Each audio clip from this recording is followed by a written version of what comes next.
2000년도에 닷컴 버블 사태라든가 글로벌 금융위기 사태라든가 이런 상황을 다 볼 때 그 직전에 미국 연준이 기준금리를 높이고 있었고 파티는 계속되는 순간이 있었어요. 상단까지 계속 올라가고 어느 정도 시간이 경과되면 그러면 그때 이제 터지기 시작한다는 거죠. 그래서 이번도 그런 상황이 올 수도 있다.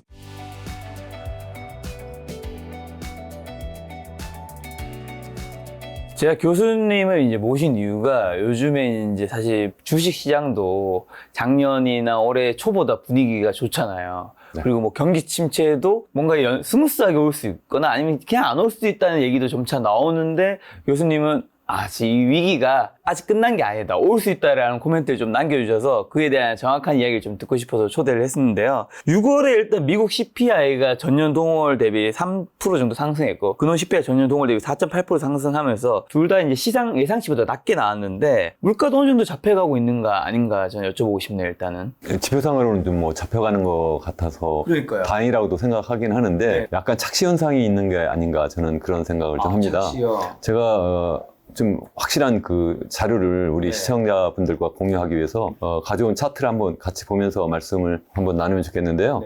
여기 그 차트에서 보는 것처럼 왼쪽은 이제 CPI 기준 인플레이션이고요. 그리고 이제 오른쪽은 PC 인플레이션인데요.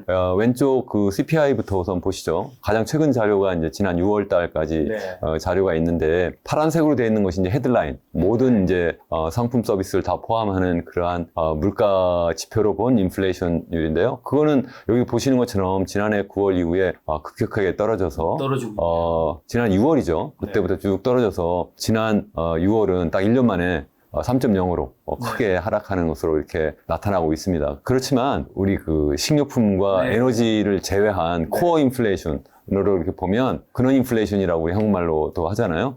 지난해 9월에 6.5% 정점을 찍었는데 이게 빨간색으로 보시죠. 얘가 지금 떨어지는 것처럼 보이긴 하는데 지난 6월이 4.8%거든요. 4.8%면 6.5에 4.8이니까 그렇게 크게 많이 떨어지지 않은 거고요. 그리고 또 뿐만 아니라 그 우리 미국 연준에서 현재 목표로 하는 그런 물가 상승률 2%에 비하면 뭐 2배 이상 아직 높은 수준이잖아요. 더군다나 이제 미국 연준이 더더욱 이제 중요시하는 그 PC 인플레이션으로 보면 이건 뭐 5월 달까지 최근 자료가 나와 있습니다만 여기서도 뭐 헤드라인으로 보면 많이 떨어지는 것처럼 보이는데 PC 코어 인플레이션으로 보면 지난해 12월부터 보면 한 4.6% 수준에서 거의 변하지 않아요. 4.6, 4.7, 4.6, 4.7. 그리고 지난 5월이 4.6% 정도 수준이었는데 5월이요. 6월은 아직 발표가 안 됐는데 아마 이거보다 약간 떨어질 수는 있지만 크게 떨어지진 않을 거다. 저는 이렇게 현재 보고 있습니다. 지금 이거는 교수님이 봤을 때는 좀 안 잡힐 것 같다. 쉽게. 이제 그렇게 된 이유는 이제 그 다음 그림을 보시면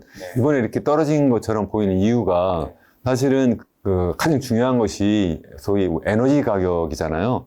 여기 그 차트를 하나 제가 더 준비했는데 그 WTI 원유 가격 추이를 한번 보시죠. 가장 최고치가 지난해 6월이었어요. 지난해 6월에 이제 이게 한 배럴당 한 120.7달러 정도였거든요. 지난 6월에 보면 이게 70달러 수준 밑으로 떨어져요. 그러니까 한 50% 정도 이상 떨어지거든요. 절반으로 떨어지니까 결국 원유 가격이 많이 떨어지니까 에너지 가격이 전반적으로 다 떨어진 것이고 그러다 보니까 헤드라인으로 볼 때는 그렇게 많이 그 인플레이션이 떨어진 것처럼 보인다는 거고 그렇기 때문에 이제 그 에너지 가격을 제외하면 상대적으로 높다는 말씀이고요. 이걸 앞으로 어떻게 될 것이냐 하는 건데 7월 달만 해도 얘가 이제 떨어지기 시작하잖아요. 7월 달 되면 100달러 밑으로 떨어지거든요. 반대로 이제 올해 7월은 좀 올라가기 시작하잖아요. 10달러 이상으로. 그래서 7월 달은 6월 달보다는 도리어 더 높을 수도 있다는 그 제 생각이고요. 더군다나 이제 8월, 9월 이렇게 되면 거의 이게 이제 70달러 수준으로 이제 떨어져요. 그러니까 올 후반기에 가면 도리어 우리가 지난 6월에 봤었던 그러한 낮은 인플레이션율이 아니라 도리어 높아질 수 있다는 거죠. 그래서 고지가 저기니까 지금 다 왔다 이런 것이 아니라 아직도 지금 한참 지금 한 등선을 넘은 것처럼 보이지만 다시 또 큰 등선이 남았다 이렇게 저는 생각을 합니다. 그러면 물가 측면에서는 우리가 좀 확실하게 좀 안심할 수 있는 물가 어느 정도 잡히고 있는 게 맞다고 하려면 뭘 확인하면 되죠? 그 물가가 이제 잡히는 거라고 하면 사실 뭐 저는 어떤 지표가 특별히 있다라는 것보다는 전반적인 추세를 보는 게 굉장히 중요하고요.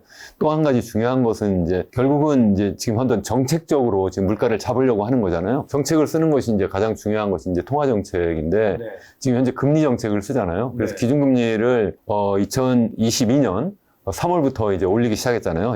상단이 0.25% 수준에서 얘를 처음에는 0.25 올려서 0.5로 가다가 그 다음에 이제 좀 빅스텝도 하고 이제 안스텝도 하고 이렇게 막 올리는데 이게 한 2.5%까지 올라간 게 언제냐면 지난해 7월 말이에요. 그러니까 딱 한 1년 정도 전에 한 2.5%까지 올랐고, 이제 가장 최근 게 이제 5.25%잖아요. 그러니까 한 2배 정도, 그러니까 2.5% 정도면 그래도 이제 비교적 좀 올랐다? 그때부터 이제 서서히 물가든 아니면 어떤 여러 가지 실물 경제에 영향을 미친다고 치면 1년밖에 지나지 않은 거예요. 아직 시기적으로 충분히 실물 경제에 소위 얘기하는 긴축적 통화정책의 효과가 나타나지 않고 있다는 거죠. 그러니까 지금 이제 다 왔다 이렇게 생각하기 굉장히 어렵다는 거고요. 특히 이번 그 인플레이션이 나타난 그 원인을 생각해 보면 두 가지잖아요. 하나는 공급 측에서, 하나는 수요 측에서 나타난 건데, 공급 측에서 우리 당장 생각하는 거는 지난해 초에 이제 러시아가 우크라이나에 갑자기 침공을 하면서 그러면서 그 원유 가격, 에너지 가격, 농산물 가격 이런 것들이 막 이제 폭등하기 시작한 것도 하나 중요한 원인이었고, 또 그 전에 생각하면 이제 2021년부터 소위 이제 리오프닝을 하게 되면서 사람들이 움직이기 시작을 했는데 여러 가지 이제 그 서플라이 체인에 버틀락이 생겼죠. 그래서 이제 그 공급망에 여러 가지 이제 교란 현상이 있어서 그 물가가 상승했던 면이 있었는데, 사실 수요 측면에서 생각하면 우리 그 코로나가 터지자마자 재정정책뿐만 아니라 통화정책 측면에서 정말 역사적으로 정말 기록에 남을 정도의 아주 획기적인 그런 통화팽창 정책을 썼잖아요. 그 0.25% 수준, 그러니까 0% 수준까지 기준금리를 낮췄을 뿐만 아니라 양적 완화라고 하는 이름으로 해서 장기 유동성을 시장에 엄청나게 풀었잖아요. 그것이 이제 2020년에는 전체적인 경제 봉쇄 조치를 하다 보니까 그게 물가 영향을 주지 않았는데, 이제 21년부터 사람들이 움직이기 시작하면서 그게 이제 수요 측면에서 이제 엄청난 그러한 수요 견인 인플레이션으로 나타났다는 거죠. 그것이 이제 다시 이제 긴축적인 통화 정책을 통해서 물가를 잡으려고 했는데, 아직도 좀 시차적인 측면에서 우리가 보통 한 1년 내 1년 반 정도는 기다려야 된다고 생각을 하는데, 이제 그동안 역사적 경험에서 봤을 때 그렇다는 거죠. 그것이 아직 충분히 나타나지 않고 있고 이제 서서히 나타나고 있는 시점이 아닌가, 저는 그 정도 지금 보고 있습니다. 교수님이 지금 보여주신 이미지처럼 미국 연준에서는 원래 사실 인플레이션 일시적이라고 말하다가 2022년 3월부터 이제 기준금리 5.25%까지 무려 이제 5% 사실 급격하게 올렸는데, 그래서 이제 경기 위축되고 고용 불안해질 거라 생각했는데, 사실 경기랑 고용은 크게 영향을 받지 않은 것 같다는 생각도 듭니다, 저는. 지금 아직까지는 그렇게 영향을 많이 받지 않은 거고요. 지금 말씀 주신 걸 가지고 한번 그 이유를 한번 생각을 해보자고요. 하나는 시차라고 말씀드렸는데, 또 한 가지는 뭐냐면 지금 통화정책을 우리가 생각할 때 기준금리만 생각을 하잖아요. 사실 우리가 더 중요하게 생각하는 것이 바로 뭐냐면 통화량이거든요. 보통 이제 통화량을 이제 총통화해서 M2, 이제 광의의 통화를 가지고 많이 얘기하는데, 그것을 많이 늘어나게 하는 원인은 금리뿐만 아니라 좀 전에 말씀드린 것처럼 소위 양적 완화라는 이름으로 해서 소위 장기 유동성을 시중에 엄청나게 풀어버린 거예요. 얼마나 많이 풀었냐 하면 여기 그림을 한번 보시죠.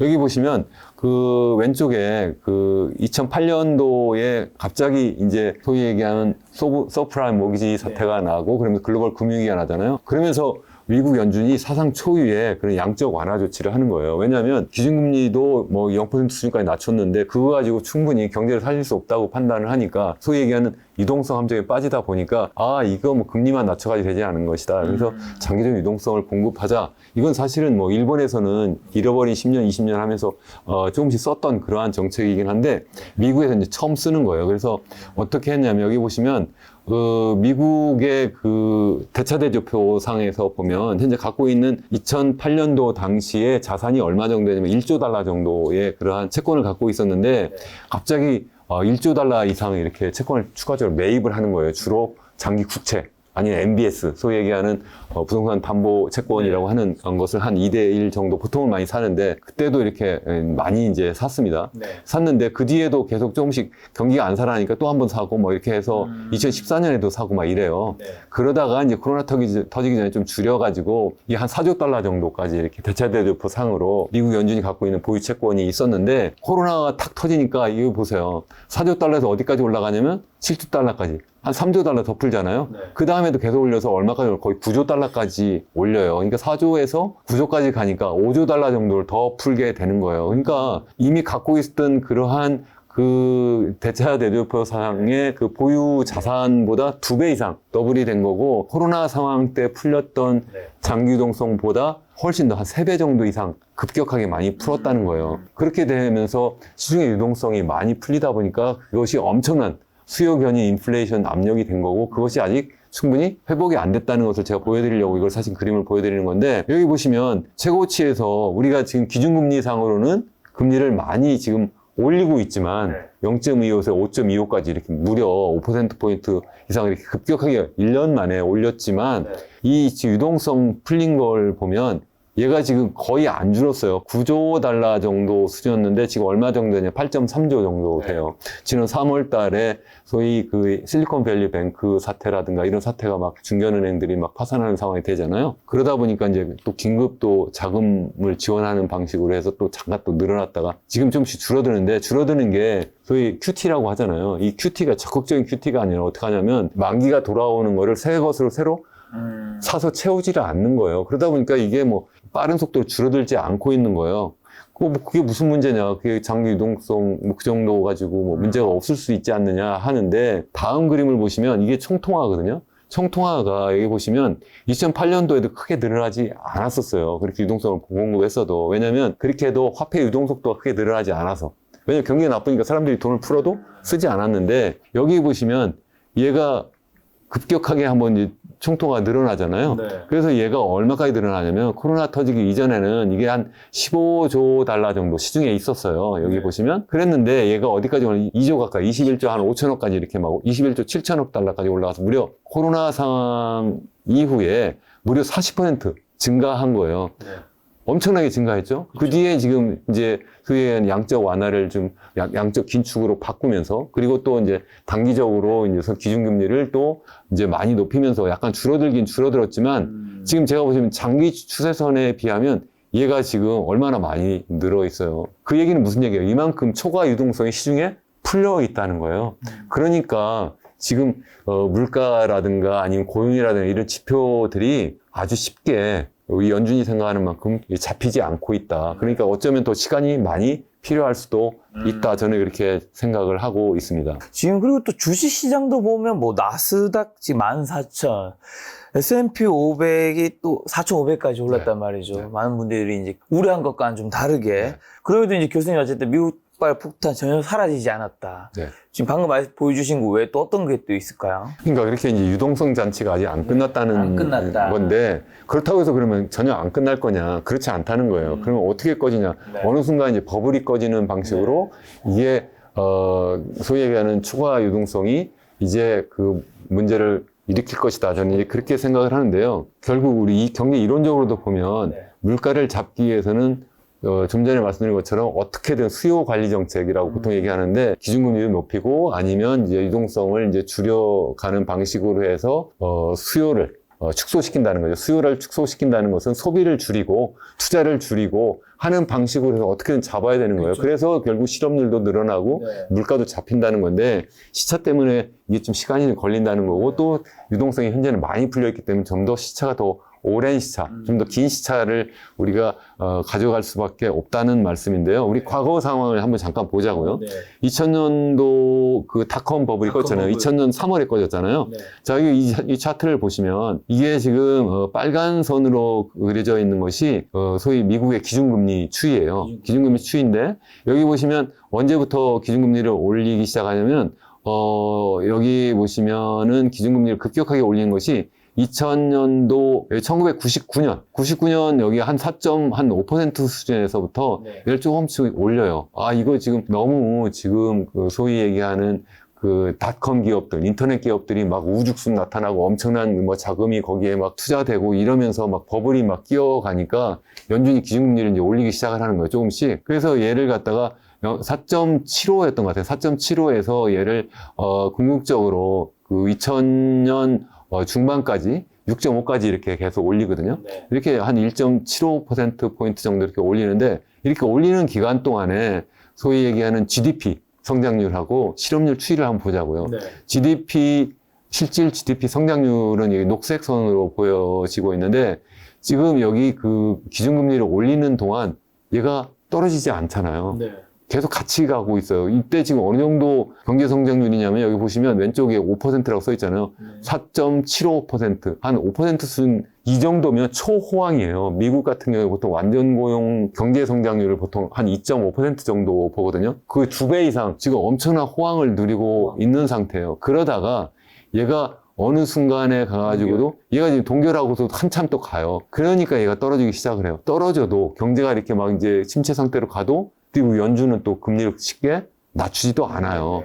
그럼 실업률은 어땠느냐? 실업률도 여기 보시면 4% 약간 상단에서 있었는데 기준금리를 계속 높이는 순간에도 거의 떨어지지 않아요. 이 정도면 거의 4%는 계속 유지를 하다가 얘가 경제 성장률이 급격하게 떨어지고 그러다 보니까 그 당시에 이제 닷컴 버블이 막 꺼졌잖아요. 시차 조금씩 있네요. 닷컴 버블이 꺼진 2000년도 3월이잖아요. 네. 그 뒤에도 한참 시간이 걸려가지고 이제 경제 성장률이 이제 떨어지고 나니까 실업률이 2001년도에 가니까 1년 뒤부터 얘가 올라가기 시작하는 거예요. 무려 닷컴 버블이 꺼진 다음에도 한참 시간이 걸린다는 거예요. 그러니까 실업률이 지금 아직 안 떨어지고 있고 그리고 경제 성장률도 아직 상당히 높은 수준이니까 앞으로 문제가 없을 거야가 아니라 그러니까 지금부터 떨어질 수 있는 순간이 온다. 저는 이제 그렇게 보고 있는 거고요. 2000년도에는 지금 특수한 상황이 아니냐 이렇게 생각할 수도 있으니까 2008년도도 볼 수도 있는데 그 전에 우리 투자자들이 관심 있는 나스닥 지수도 한번 같이 볼까요? 네. 이게 제일 그 금리와 민감한 그 지수가 이제 소위 그렇죠. 얘기하는 나스닥 지수잖아요. 여기도 보시면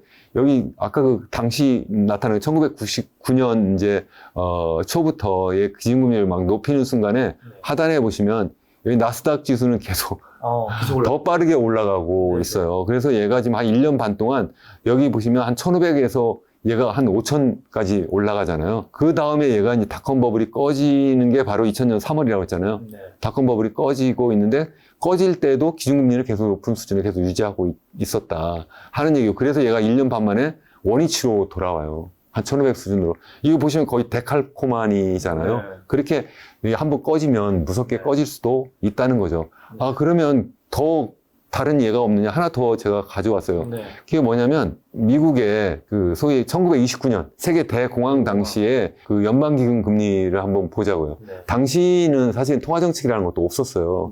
당시에는 뭐 고전학파가 생각하는 대로 시장이 워낙 그 효율적으로 움직이기 때문에 거의 완전 고용 상태라고 생각했고 어떤 경기 불황도 거의 오지 않는다 이렇게 생각을 했는데 그 당시에 뭐 연방기금 금리를 그래서 뭐 목표 금리로 삼지도 않았고 뭐 통화량 조절도 하지도 않은 상태인데 그래도 어쨌든 연방기금 금리라는 건 있었고 그때 이제 그 뉴욕 헤럴드 트리뷴에서 그 나온 그 기사를 가지고 금리를 그 당시 이제 어떻게 움직였나 찍어보면요. 1929년 10월에 이제 그 소위 얘기하는 그 검은 화요일 뭐 이렇게 하면서 이제 막 갑자기 이제 소위 얘기하는 주식시장이 폭락을 하잖아요. 주식시장 폭락하기 전에 여기 보시면 계속 기준금리가 높아지고 있잖아요. 기준금리가 높아지고 있고, 그리고 좀 전에 말씀드린 것처럼 이제 막 그 드디어 월스트리트에서 그런 어떤 주가 폭락 사태가 나고 드디어 경제가 이제 막 불황 상태로 막 가는데도 연준은 금리를 계속 높이고 있어요. 그러니까 회색으로 표시된 데가 다 이제 경기 불황 상태인데 그래서 이제 장기 불황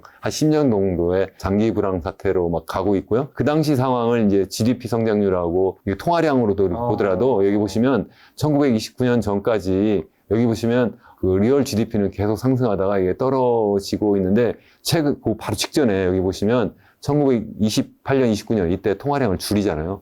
통화량을 줄이면서 그때 이제 경기를 이제 불황 사태로 갔고, 아까 연방 기금금리는 높아졌고, 통화량은 줄어들면서, 그때 이제 경기를, 위축시키고, 그리고 또 뿐만 아니라 실업률도 그래서 갑자기 높아지는 소위 세계 대공황 사태가 왔고, 또 오른쪽에서 보시는 것처럼, 월스트리트에서 소위 얘기하는 이제 크래시 상태, 갑자기 이제, 주가가 폭락하는 사태가 이제 터지게 된 거죠. 다시 말씀드리면, 제가 요약해서 말씀드리면, 우리가 그 아주 먼 과거 우리가 1929년도에 세계 대공황이 터지던 사태라든가 아니면 1999년 2000년도에 닷컴 버블이 꺼지던 사태라든가 아니면 2007년 2008년도에 있었던 소위 얘기하는 서프라임 모기 사태로 인한 글로벌 금융위기 사태를 보면 다 사실은 그 직전에 미국 연준이 기준금리를 높이고 있었고 그 높이는 순간에도 계속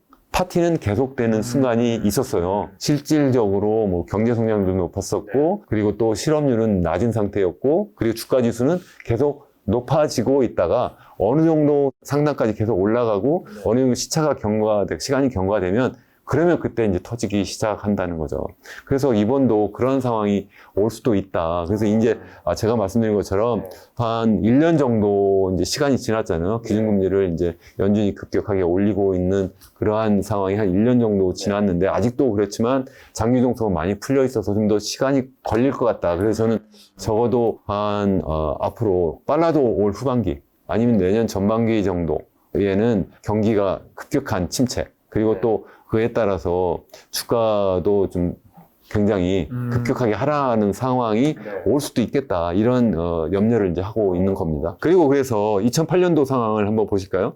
2008년도 상황도 보시면 이 빨간색이 연방기금 금리예요. 2004년 7월부터 얘 기준금리를 높이기 시작하거든요. 그래서 얘가 1% 수준이었던 기준금리를 얘가 계속 높이기 시작을 해요.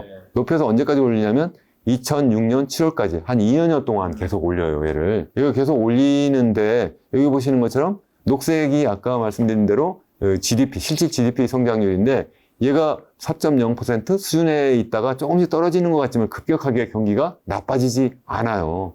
그런 상태에서 얘가 2008년도, 여기 보시면 2008년도 이제 초부터 이제 여러 가지 이제 그 은행들이 부실화가 막 나타나고 이제 10월에 되면 본격적인 레만 브라더스 사태가 나고 뭐 이러면서 경기가 본격적인 하향 국면에 가는데 그러면서 얘가 이제 실질 GDP 성장률이 떨어지는 것을 이제 보여드리는 거고 여기 보시면 계속 기준금리를 높일 동안 또 여기 보시면 파란색으로 표시된 실업률도 얘가 그렇게 급격하게 떨어지지 않아요. 그러다가 얘가 드디어 한번 어떤 급격한 충격, 아까 말씀드린 것처럼 뭐 지난번에 봤었던 뭐 닷컴 버블이 꺼지는 거라든가 아니면 레만 브라더스 사태가 나거나 이런 상황이 딱 터지니까 경제도 급격하게 침체할 뿐만 아니라 실업률도 그때부터 높아진다는 거죠. 마찬가지로 여기 나스닥 지수도 한번 보세요. 나스닥 지수도 여기 보시면 기준금리를 계속 높일 동안 계속 높아지고 있잖아요.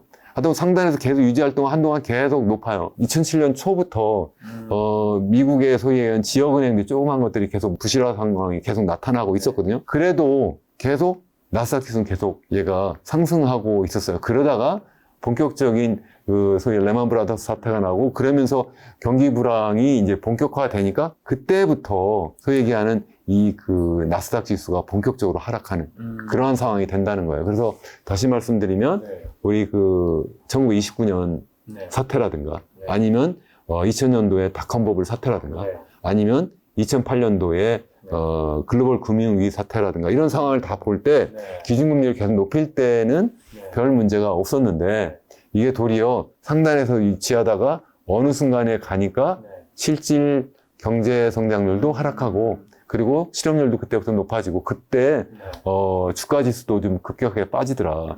사실 아주 단기적으로 보면 이 소위 주가 지수가 좀 선행하는 것처럼 보이지만 좀 장기적인 좀 상황으로 보면 도리어 후행하는 것처럼 보이잖아요. 도리어 늦게 쫓아간다 하는 말씀을 제가 드리는 겁니다. 여기서 한 가지 질문 드릴게. 지금 기준금리를 올릴 때는 이제 GDP가 괜찮았는데 기준금리를 동결한 이후에 이제 GDP가 막 떨어지기 시작하잖아요. 그렇죠. 그 이유는 동결을 했기 때문에 GDP가 떨어지는 건가 아니면 그 전까지 기준금리를 올렸는 거에 이제 후폭풍이 시차가 좀 나중에 발생하기 때문에 당연히 이제 후자죠. 후자로 당연히 이제 기준금리가 이제 그동안 계속 올라가면서 그것이 실물 경제에 이제 누적적으로 조금씩 영향을 주고 있었는데 그게 이제 어느 정도 시차가 이제 충분히 지나면 그때부터 본격적으로 실물 경제가 드디어 이제 거의 하향 국면으로 이렇게 접어들게 된다 하는 말씀이죠. 그러니까 상단에 계속 유지하고 있어서가 아니라 상당한 시차가 이제 충분히 지났기 때문에 본격적으로 실물 경제가